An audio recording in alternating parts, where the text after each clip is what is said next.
So again, it's a beautiful principle with promise that if you'll be wise in how you treat this physical body, then it will actually open doors for you, not just physically, but spiritually. For me, that's at the root of Section 89, is it's far less about the cells and the physical structure of my body, and it's far more about the instrumentality of my flesh in working with my spirit as an instrument in the hands of God to be able to do whatever work He has sent me here to this earth to accomplish. And if my body is weak or sick or struggling through addictions, it's going to be harder for me to fulfill those spiritual missions or those things that God would like me to accomplish.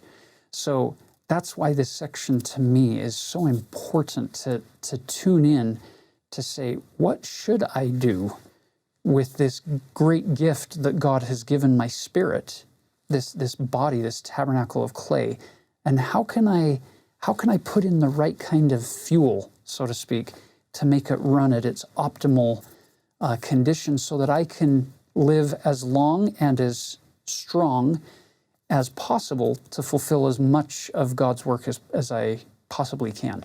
The point of the word of wisdom is you have heaven's light and knowledge, you have the earth and us here. What we don't want to do is stand between you and God in trying to understand what to do with your body and how to wisely take care of your body outside of what the core elements that God has given us to guide those decisions. He created my body. Who better to turn to than the manufacturer, so to speak, to get that owner's manual on how to help that body run at in an optimal condition. And so it's interesting when people try to then interpret it for you, it's as if they're saying, look at me, I'll tell you what you need to do, rather than say, you know what, let me get out of the way. You know the principles.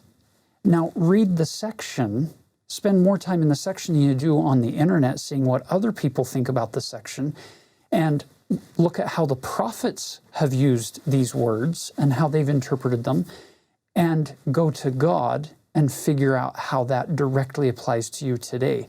Because there is going to be all kinds of variation.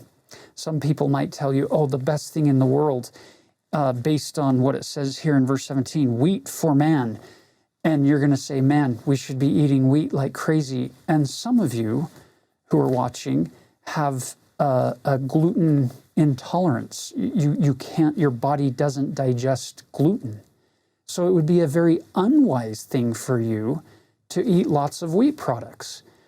Others of you love milk, but some of you are lactose intolerant. It would not be wise for you to drink milk. I love the freedom that Section 89 gives me and my family to not live our life according to the dictates of other people's conscience or other people's physical body chemistry and makeup, but rather go to God and ask Him, help me understand what foods and what drinks are good for me and which ones I should probably try to eliminate and which ones I should try to limit and which ones I should try to consume more of. It's a beautiful principle. Now, what's the promise? Look at verse 18. All saints who remember to keep and do these sayings, walking in obedience to the commandments, shall receive health in their navel and marrow to their bones.